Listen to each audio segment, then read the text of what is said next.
All right, Rabbi, say good morning. Let's begin.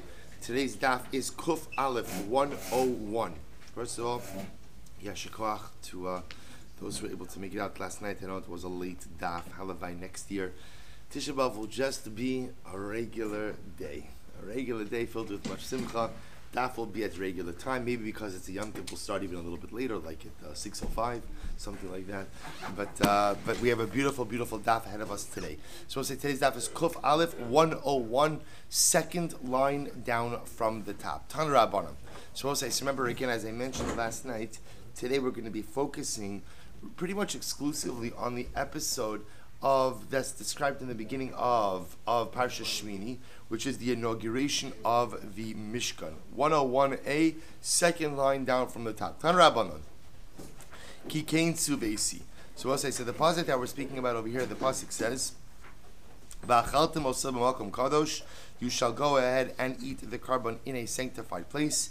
Ki chakcha v'chak banachahu me'isheh Hashem kikein suvesi. For it is an everlasting statute for you, for your children, from the fires of HaKadosh Baruch Hu, kikein suvesi. For this I have commanded. So it says the pasuk. So it says the Gemara. Kikein suvesi, kasher tzivisi, kasher tziva Hashem. There are three different lashonos, so we'll say, that are used in the context ultimately of commanding the Kohanim to go ahead and eat the karbanos in a sanctified place. There's lashon of kikein tzuvesi, for I have commanded, kasher tzivisi, I have commanded, kasher tziva Hashem, as God has commanded. So the Gemara says, why the three different lashonos? What's the message from each of the lashonos? So here we go. Kikein tzuvesi, ba'aninos yochlu. So we'll say from kikein tzuvesi, we're going to discuss this in further depth. That teaches us that the Kohen Gadol goes ahead and eats karbanos even in a state of aninos. So we'll say, remember again, yesterday's daf, we focused a lot in terms of what is the definition of aninos, right? When does aninos begin? And more specifically, again, truly, this is not really a shaila when aninos begins. What's the shaila? When aninos ends. That's the fundamental shaila. So we'll say, so again, but leaving that aside, right now what the Torah is teaching us is that halacha l'maisa, a Kohen Gadol will go ahead and eat karbanos even in a state of aninos. We're going to qualify the scope of that in just a little bit. Kasher tzivisi, as I've commanded, b'shas maisa amar lahem. Ultimately, again, he told them this when the episode occurred. Which episode are we referring to? Look at the last line on the top, the last wide line on the top of Rashi. B'shas maisa, kishe'ir lahem aninusam amar lahem shelo yimnu me'achilas kodshim. So we'll say, remember again, what are we referring to? What aninos are we discussing? This is the death of Nadav and Avihu. So we're going to discuss over here that during the death of Nadav and Avihu, Moshe Rabbeinu commands the Kohanim to continue to consume the karbanos that are being offered. So Kasher Tzisi B'Shas Maisa tells the Kohanim that even when they are owning him, they have to go ahead and consume karbanos. So the Gemara says, Kasher Tziva Hashem, as HaKadosh Baruch Hu commanded. What does that phrase mean? Lo me'elai ani omer. Moshe Rabbeinu says to Aaron and to his sons, this is not something that I am making up. This is not the halacha that I'm coming up with, but rather, again, this is the command from HaKadosh Baruch Hu. So we'll say, so here's what we have, and now we have to obviously further develop this a lot more, which is what we have now, is that halacha l'maisa, the Kohanim seemingly have an obligation to consume karbanos, even in a state of aninos, in the aftermath of the death of Nadav and Avihu. So Gemara raises the kasha. Or mini, mipnei aninos nisrafal. So we'll say, now let's take a step back. So we're going to learn, and this is actually very exciting, that on the day of the inauguration of the Mishkan, there were multiple karbanos that were offered. Amongst the karbanos that were offered was the chatos of Rosh Chodesh, what they call the Sir Rosh Chodesh, which was a carbon chatos. So the Gemara says, the Torah says, that Moshe Rabbeinu discovered that Aaron and his sons did not eat the chatos, they burnt the chatos. Now remember, under normal circumstances, a chatos is something that is consumed by Kohanim. Some of it is burned on the Mizbeach, some of it is consumed. Moshe Rabbeinu discovered that they had burnt the chatos, and he didn't understand why. We're going to focus on that. Mipnei aninos nisrafa. So the Bryson out here says, do you know why they burnt the chatos? They burnt the chatos because of aninos. Right? At the end of the day, because they were owning him, they could not eat the carbon chatos, they could not eat the seer, and therefore they burnt it. Lekach ne'emar ke'ela. Therefore, I will say the pasuk says what? Ke'ela. In other words, we'll say, so that is vatikra'ena osi ka'ela. Aaron says to Moshe, these events have occurred to me, the death of my two sons, and therefore, again, I could not go and eat the carbon. So what's like? You hear the kasha. We just said before that based on the drush on the pasuk that kohanim eat karbanos even in a state of aninos, and yet here it appears that they did not eat the chatas. The chatas was burned. Why? Because they are in a state of aninos. So which one is it? Do kohanim eat during aninos or not eat during aninos? To which the Gemara says, Amar Shmuel lo kasha. It's not a contradiction, I will say, but rather what is it? Difference of opinions. Ha Rabbi Huda, ha Rabbi Nechemia. We'll say two different opinions. One reflects the view of Rabbi Huda, one reflects the view of Rabbi Nechemia. Get ready, we'll say, here we go. Disanya.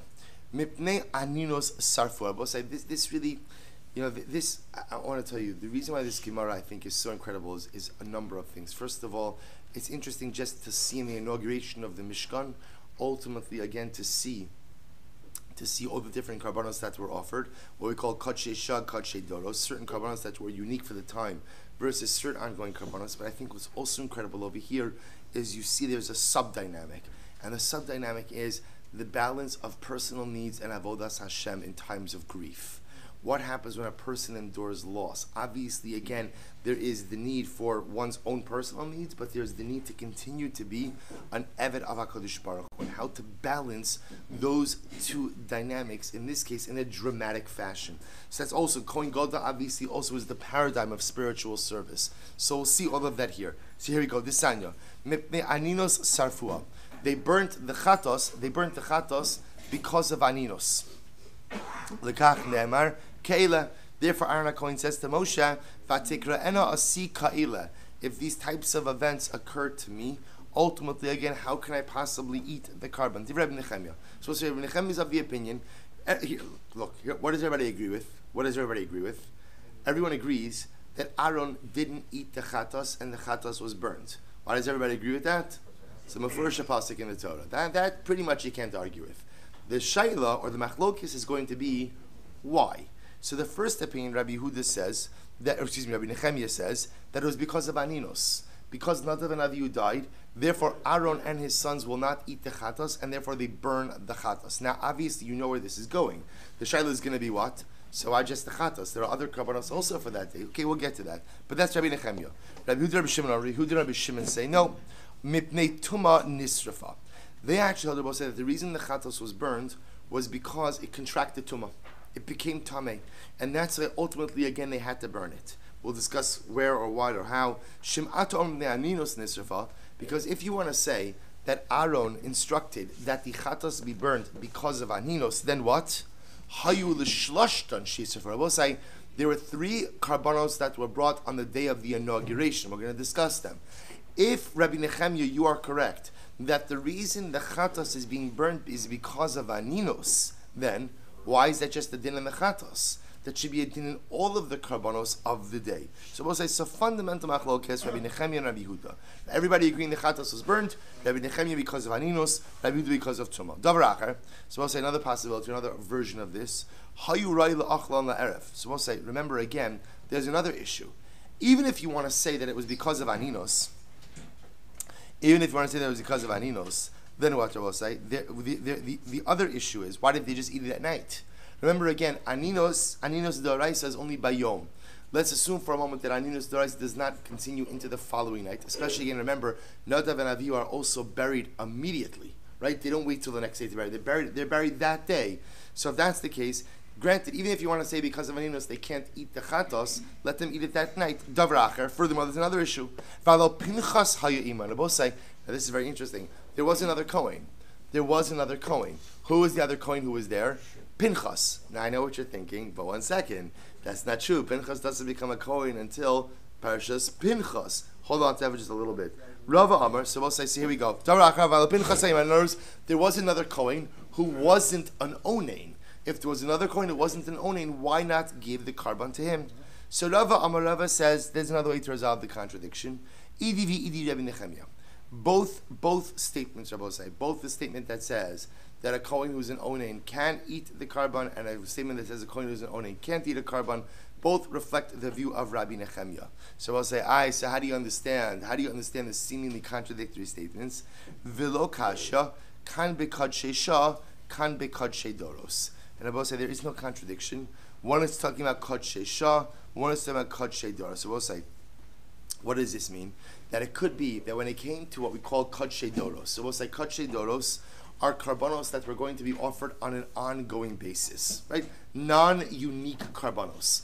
We'll say for those karbanos, the halacha was that if the kohen was an onain, he was not permitted to eat them. But the unique sacrifices, i.e. karbanos that were unique to the inauguration of the Mishkan, those karbanos were consumed by Kohanim, even what? Even in a state of aninos. Oh, so now it begins to make sense a little bit. The Seir of Rosh Chodesh Shabbosai was not a unique inauguration karban. The Seir of Rosh Chodesh actually is every single Rosh Chodesh. So that Aaron and his sons did not eat in a state of aninos. The other two karbanos, which we will discuss, which were unique inauguration karbanos, those were consumed even in a state of aninos. So the Gemara says, Kamikachi Shah, Kamikachi Dos, Rabbi Nechemia, Heichi Mitaris Lahani Kroi, Rabbanon Heichi Mitaris Lahani Kroi. So we'll say, so now the Shaila is, how Rabbi Nechemia and the Rabbanon are going to read their respective shitos into the actual narrative of Parsha Shemini. And I will say, here we go.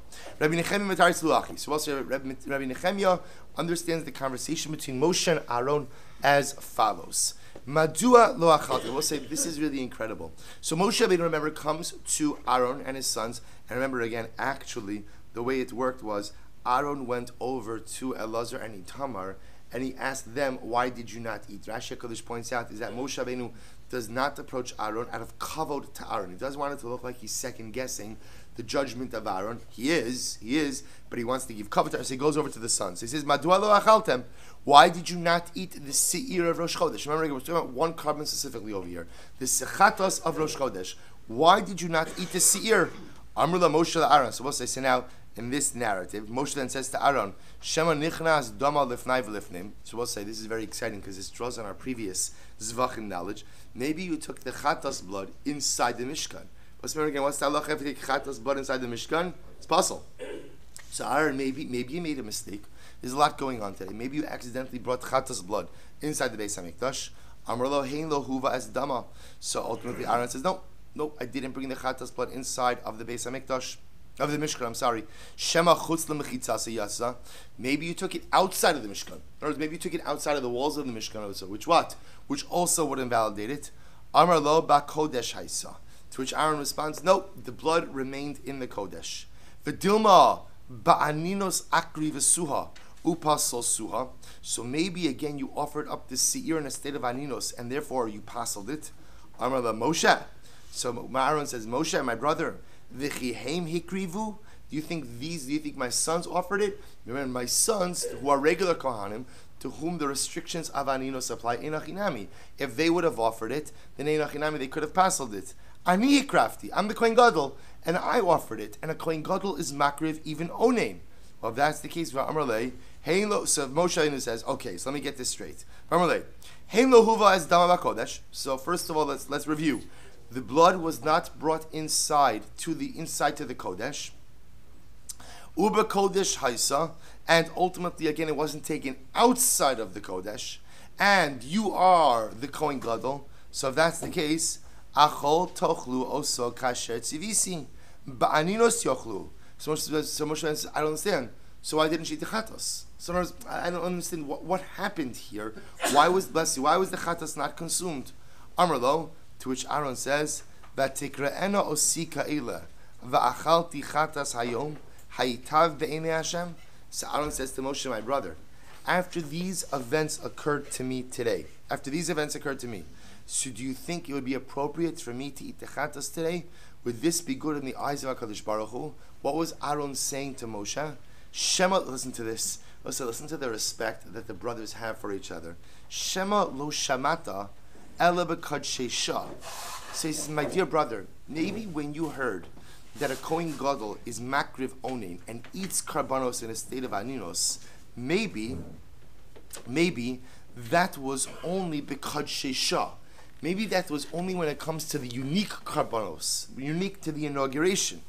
Di'i b'kadshe doros. Because if you think I'm supposed to eat these karbanos, ultimately again in a state of aninos, even with kachdoros, we'll say kachdoros means ongoing karbanos, kal v'chomer mi meiser hakal. I could have made a kal v'chomer ultimately from what? From meiser sheni. What's the kal v'chomer? Uma meiser hakal amratar lo achalti ba'oni mimenu. Also, when it comes to Meiser Sheni, which Rabbi is considered to be the quote unquote most kal, most lenient is maybe the wrong word, but the most kal, least restrictive type of sacrificial item or consecrated item, I will say, because again, remember, it's eaten by the owner. The restriction just has to be eaten in Yerushalayim. And yet, what does the Torah say? You're not allowed to eat the Meiser Sheni in a state of aninos. B'kadshe doros lakol shekain. All the more so will say what? In a case of kadshe doros karbanos, which are going to be offered from here on in, they should not be consumed in a state of aninos as well. So we'll say, so what Aaron counters back to Moshe, I will say, do you hear the beautiful way the brothers speak to each other? This is how Jews speak to each other, we'll say. At least how we're supposed to speak to each other.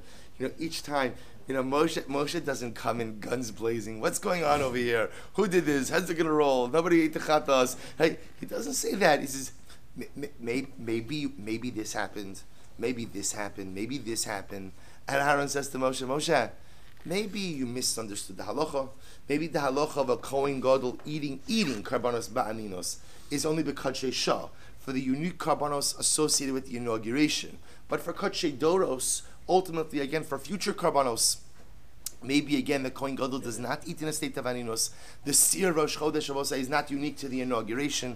It's an ongoing karban. I ate the other ones, as we'll discuss, but ultimately, again, this one we didn't eat. So we'll say, what happens? Vayishma Moshe vayita be'inav. Moshe Rabbeinu heard Aaron's explanation, and he said, my dear brother, you're absolutely right. Hoda velo bosh Moshe lomar lo shamati. Moshe Rabbeinu was not embarrassed to say, you know what? He wasn't embarrassed to say, oh, I never knew this halacha. Ela amar shamati v'shachachti.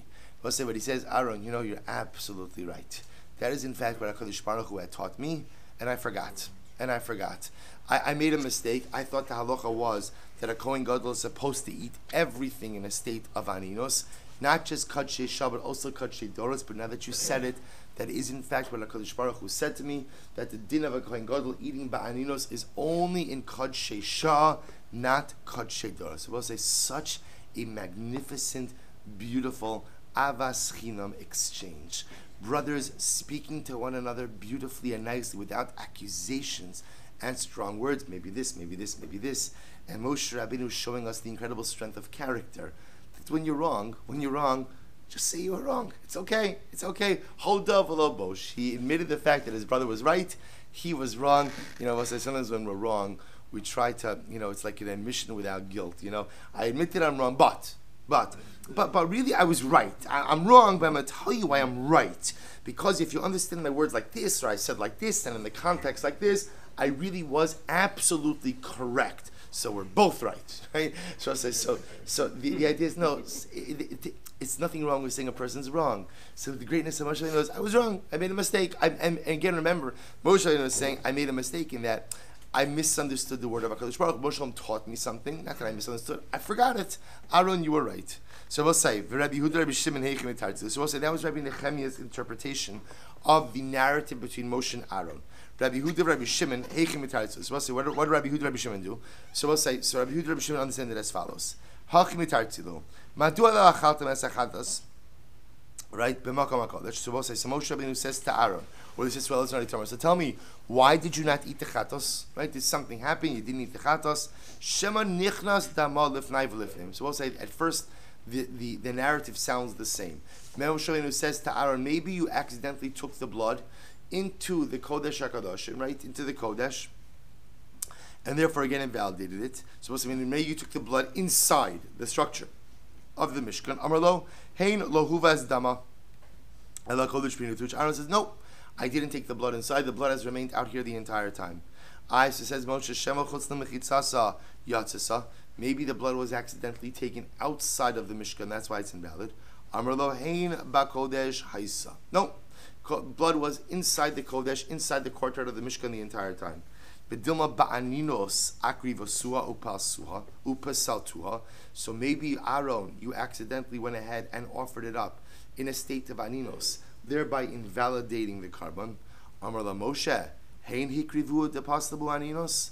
Ani hikraftiha. So Aaron responds, Moshe, it's not my son. It's not that Elazar and Itamar who offered up the carbon. So remember again, I both say, by regular Kohanim cannot offer up karbanos in a state of aninus. It goes that saying they can't eat it. They can't even offer it. A Kohen Gadol is makriv onin. He has the ability to offer karbanos even when he's an oni. So Aaron says to Moshe, the boys didn't give the karbanos. I gave the karbanos. Let's listen to this. The Dilma Agav Muraraichu Pashatuba Vitmar say this is incredible. So then what does Moshe say to Aaron? Aaron, maybe because of your pain and because of your bitterness, not like bitterness, like anger bitterness, but just because of your profound tragedy, maybe you just weren't vigilant with the carbon and it became tamei. Maybe that's why you burnt it. So I say, listen to this. This is this narrative is a bit more sharp. This is a little bit sharper.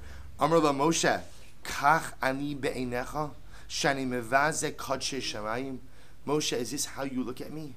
Is this how you view me? That I'm the kind of person, ultimately again, who would not treat karbanos with the utmost sanctity? Vatikra'ena osi ka'ela. Literally, even if these things happen to me, vafilu ela v'ka'ela. Aaron says, even if multiple tragedies like this, chas v'shalom, occur to me in the same day, ein ani mevaze kodshe shamayim.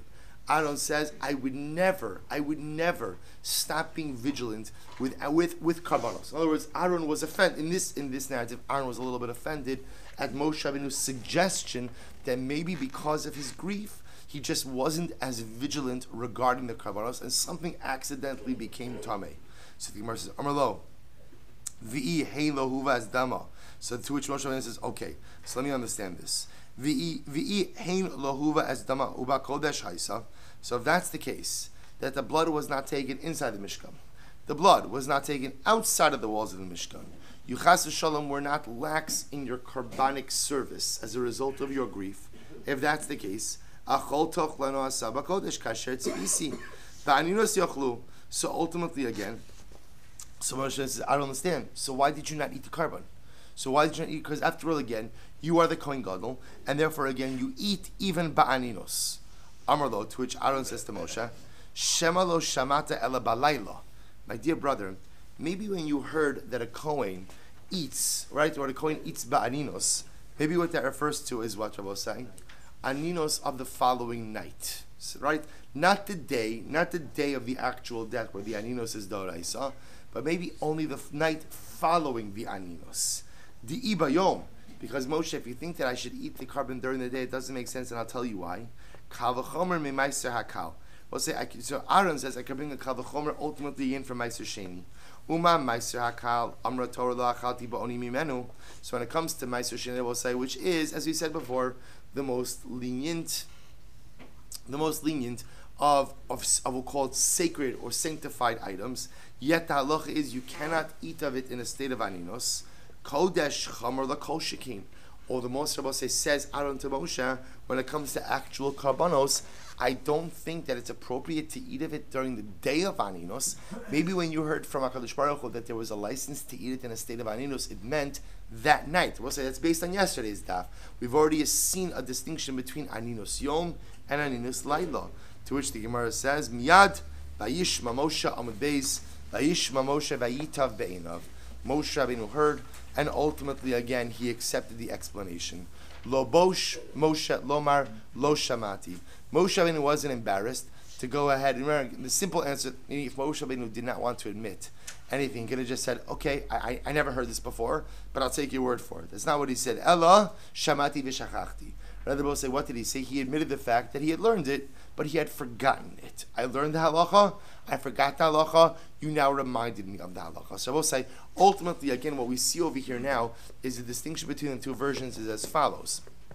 In Rabbi Nehemiah's version, the reason Aaron doesn't go ahead and partake of the karbanos is why?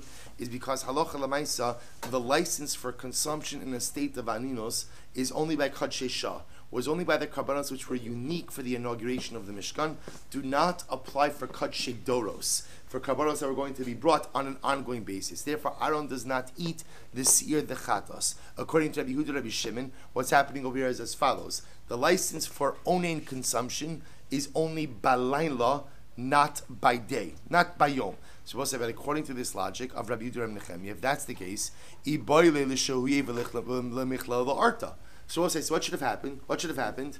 So they should have left the chatos to consume it when? To consume it that night. In other words, that's not what happened. We'll say, remember, what did they do with the chatos? What did they do with it? They burnt it. So why are you burning it? In other words, I understand according to Rabbi Nechemia's issue, according to their narrative. So a Kohen Gadol, even a Kohen Gadol is an onain, can't eat the karban the day of Aninos. Fine. So leave it till that night. You'll eat it that night. But also remember again, for a chatos, that night is still the permitted window of consumption. So just eat it then. Why not leave it that night until that night? To which the Gemara says, Rabbosai, Tuma ba'ones basa. So we'll say this is actually an amazing explanation. Good morning, Mr. Schoenfeld. Tuma ba'ones basa. So we'll say, what does this mean? And we'll say this is a very, very, very important yisod. So when they left it out, once they left it out, so what ended up happening, Rabbosai? Tuma ba'ones. It became tameh. It became tameh. How did it become tameh? So the Gemara doesn't give us. The Gemara doesn't give us the. Look at Rashi. Tuma ba'ones sheratzu la'ashos adalaylo la'achlan kulan yachad v'nit meis ba'ones. Something happened. Whatever it is, a sheretz got there. Something happened, but the carbon. So in other words, the Gemara says their intention was what Rabbi say. Their intention was to eat it that night. That was their intention, to eat it that night. But because they left it out, it became tameh. Rabbi say, by the way, do you understand the incredible Musar? Do you understand the incredible Musar? When you have to accomplish something in life, you have to do it right then and there. Because if you leave it lying around, then what happens? Tuma ba'ones basa. If you leave it lying around, tuma sets in and prevents you from ultimately actualizing your goal. If something has to get done, don't kick the can down the road. Jump on it and do it when you can. Because the moment you leave sacrificial aspirations, sanctified aspirations lying around, Tuma ba'ones basa. Such an incredible yisod. So Bishlam the Rabbanan, so I'll say now again, so you see, I promised you dramatic Gemara today. So I'll say, so you understand now what's happening over here, is that you have two, the bottom line is the same, meaning, because the story is a story. The chatos was burned. They didn't eat the chatos. But you have two very interesting, different narratives as to what is happening, why Aaron and his sons are not eating the chatos. So Bishlam the Rabbanan, so we'll say according to the Rabbanan, I understand why it says Hainu d'chsev hayom. So we'll say I understand according to the Rabbanan, ultimately again, why it says hayom. El Rabbi Nechemia, my hayom. But what does Rabbi Nechemia ultimately do with the word hayom? If you look at Rashi for just a moment, Rashi says, Bishlam the Rabbanan, Rashi says, the Amri echad kadshe shav echad kadshe doros, Laila hotel lahem velo yom. So we'll say according to the Rabbanon, ultimately again, this was a din in aninos yom. All karbanos would be brought, could be eaten that night. I understand then why Aaron says the word hayom. See, I can't eat it today, but we were going to eat it tonight. But tuma ba'ones basa. El Rabbi Nechemia, my hayom. But according to Rabbi Nechemia, what does he do with that word hayom? Because you also remember, according to Rabbi Nechemia, the fact that Aaron didn't eat the seir Rosh Chodesh had nothing to do with day versus night. What did it have to do with, according to Rabbi Nechemia? Excellent. Shah versus Doros. It's a distinction ultimately again between karbanos that are ongoing versus karbanos which were linked to the inauguration. So my hayom, chovas hayom. It means the karbanos that were obligatory that day, i.e. the kadshe shah. Bishlam Rabbi Nechemia hainu d'chsev hein hayom. So what's according to Rabbi Nechemia, I understand why it says what? Why it says the phrase Hein Hayom, El Rabbanan, my Hein Hayom. But according to the Rabbanan, ultimately, what do they do with the phrase of Hein Hayom? Hachi Kamar, this is what it means to say Hein Hekrivu. What according to this, what Aaron was saying was Hein is actually a reference to Aaron's sons. He was telling Moshe, do you think they offered it? It wasn't they who offered it. It was me. Ani Yekrafti. Amar Mar. So we'll say, listen to this. Hayu l'shlashtan sheyisrafu. So now, using this logic that ultimately, again, the seir of Rosh Chodesh was burned, so why only the seir? All three karbanos should have been burnt. So I'll say, so what does this mean? My shlashtan. So first of all, before we delve into this, what are the three karbanos of the day? Disanya. So we'll say, here we go. Ve'asira chatas darosh darash Moshe. So seir. So we'll say, what's the seir? Zu seir nachshon. But say that refers to the Seir of Nachshon. Now, what does this mean?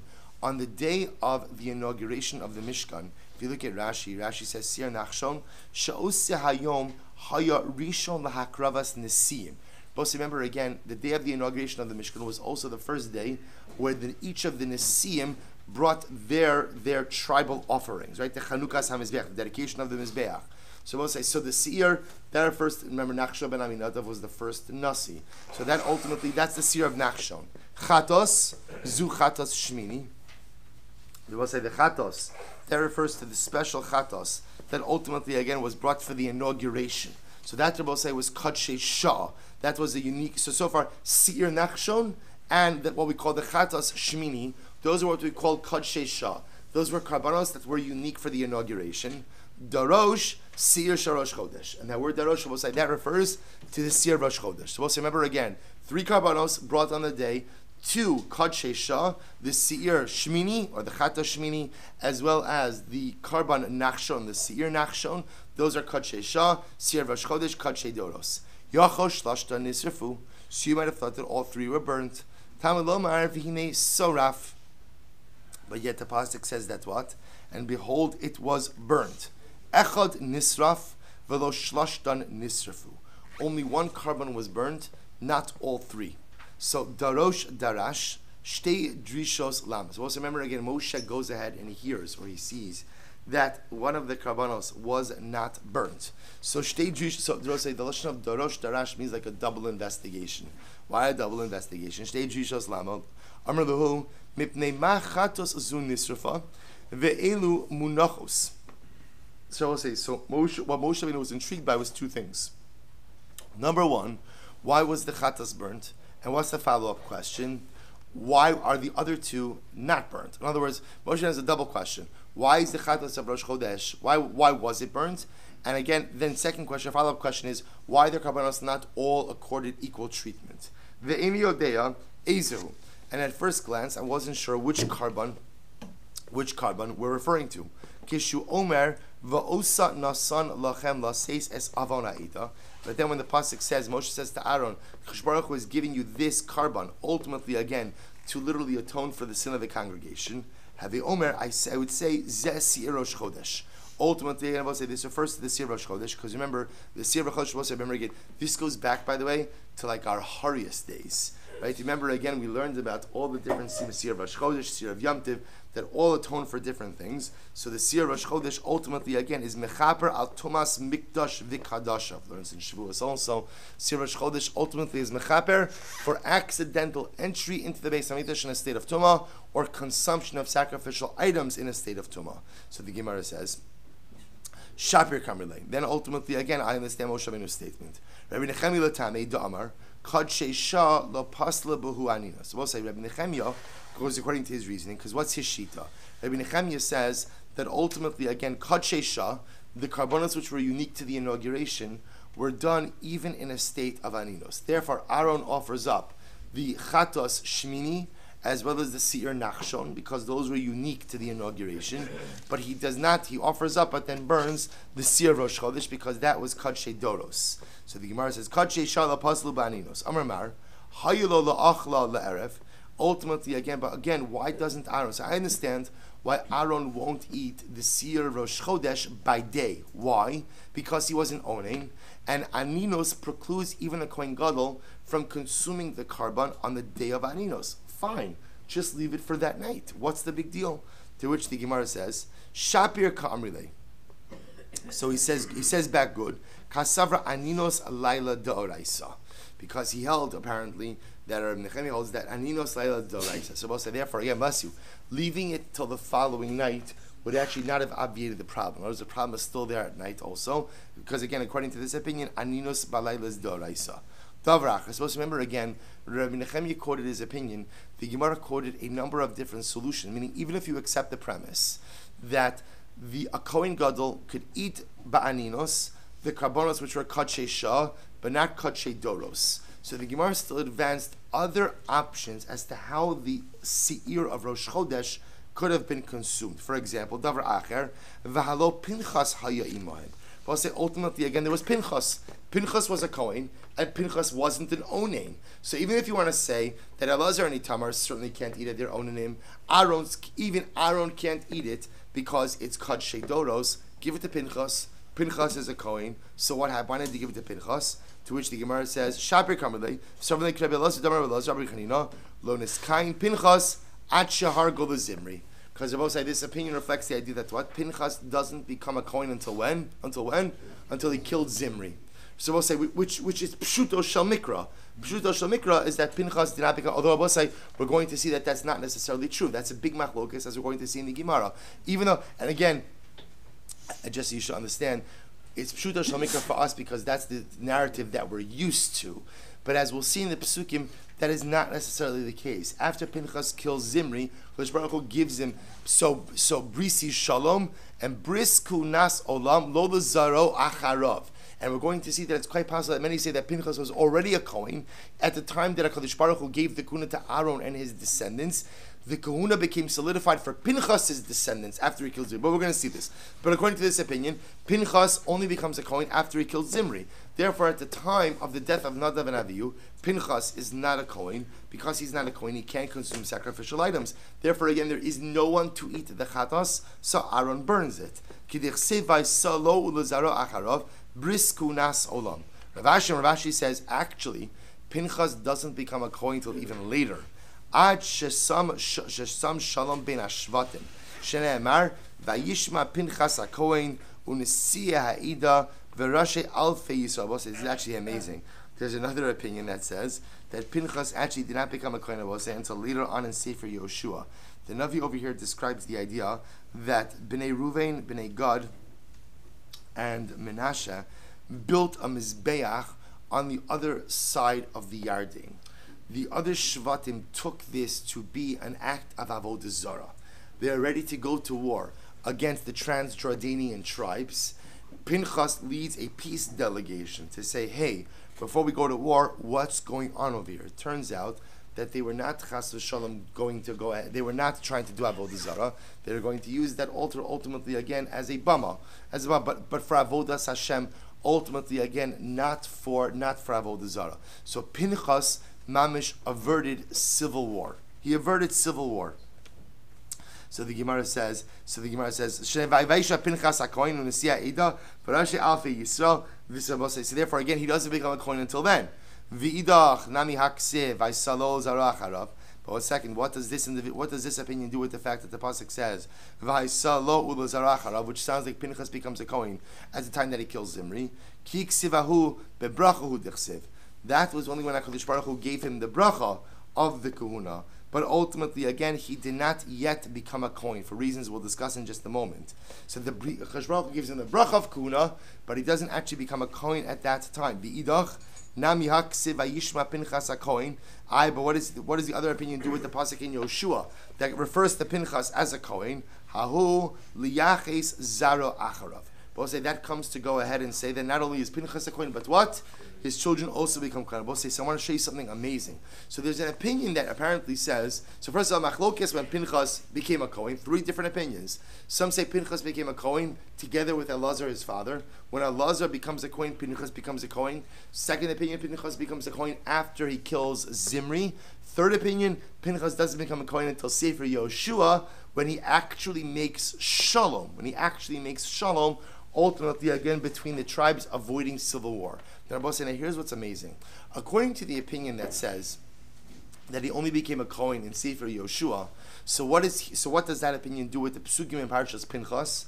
So he understands that HaKadosh Baruch Hu was giving him the bracha that you should be a Kohen, but he didn't actually become a Kohen. So what does that mean? Right? One day you should be a Kohen. Right? He's getting the brachas. So look at Tosfos for just a moment. This is incredible.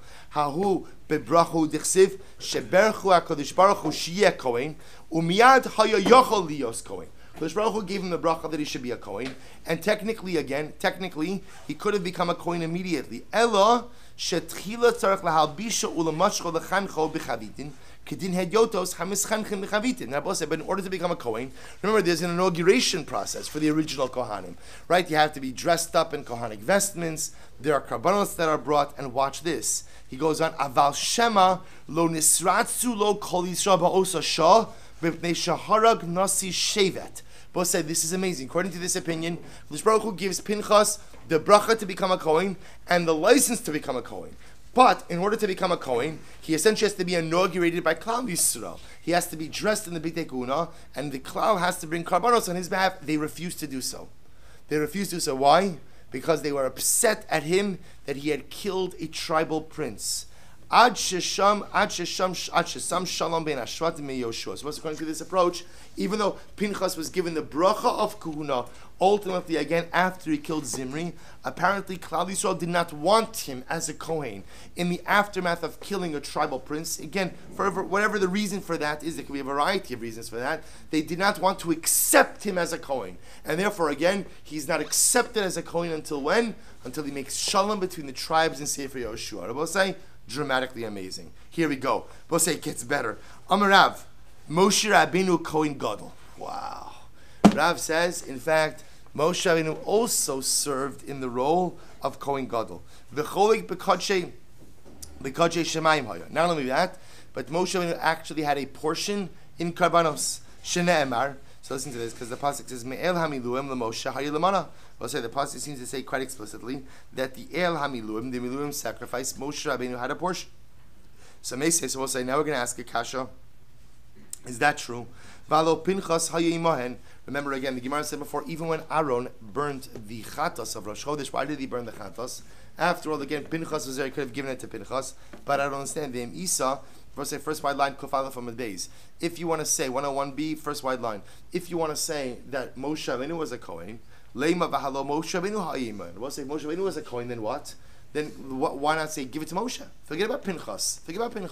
Give it to Moshe. Dilma shiny Moshe. Let's listen to this. Maybe Moshe Rabbeinu was different. Ditarid b'shchina. We'll say maybe Moshe Rabbeinu was different. Moshe Rabbeinu was the Kohen Gadol, but he wasn't really the kind of he wasn't the kind of Kohen who ate karbanos. Why not?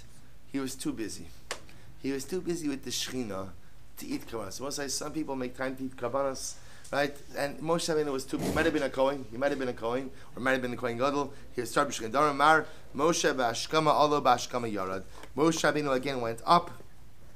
This is actually referring ultimately to Har Sinai, right? He went up to the mountain in the morning, early in the morning, and he came down from the mountain late in the morning or late at night. The idea is that Moshe Rabbeinu was constantly preoccupied with the Shekhinah. So even if at the end of the day he was like a Kohen Gadol, or he was the Kohen Gadol, at the end of the day he just did not partake in sacrificial meat. So let's listen to this. The pasuk says, this is talking about a Kohen who is a Baal Mum. So if a Kohen is a Baal Mum, as much as he can't do the Avodah, he still has the right ultimately to partake of the Karbanos. So Lechem Elokav, the bread of his God, Mikadshei HaKadoshim HaKadoshim Yochal. So the pasuk says a Baal Mum can eat from Kadshei Kadoshim and from Kadshim. Im Nemru Kadshei Kadoshim Lama Nemar Kadshim Kalim. Vim Nemru Kadshim Kalim Lama Nemru Kadshei Kadoshim. So say the Shaila. The pasuk says that a Baal Mum can eat Kadshei Kadoshim and Kadshim Kalim. Why do you have to say both? If he can eat Kachim Kadashim, then what? He can only Kachim Kalim. So we'll say, why don't he both? Ilu Ne'amar Kachim Kalim. Because if we just said he can eat Kachim Kalim, Hayisi Omer Kachim Kadashim Hu Da'ochel. I'm sorry. Ilu Lo Ne'amar Kachim Kalim. If the pasuk would not have said Kachim Kalim, then I would have said, he's allowed to eat Kachim Kadashim. Why? Shari Huchru Lo Lezar. V'lohen, because remember, Kachim Kadashim could be eaten by a Zar, a non-Kohen. We'll discuss what this means in just a moment.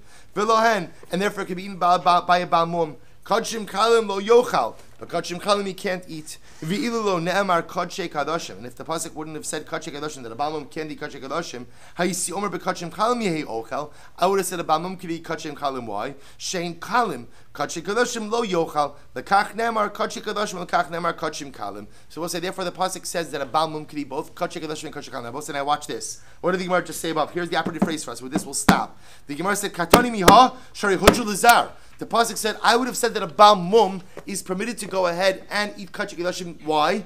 Because we will say we have recorded episodes of even a non-Kohen going ahead and eating Kachei Kadashim. We'll say, who is a non-Kohen who ate Kachei Kadashim? Lav Moshe.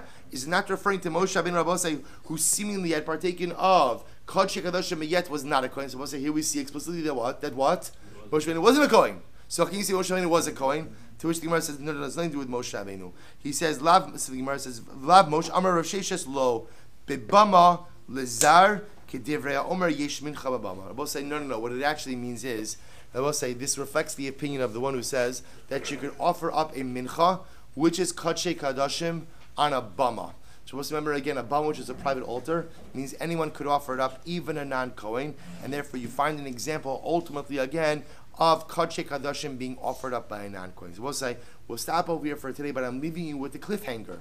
Was Moshe Rabbeinu a Kohen Gadol or not? And Mirat Hashem to be continued tomorrow.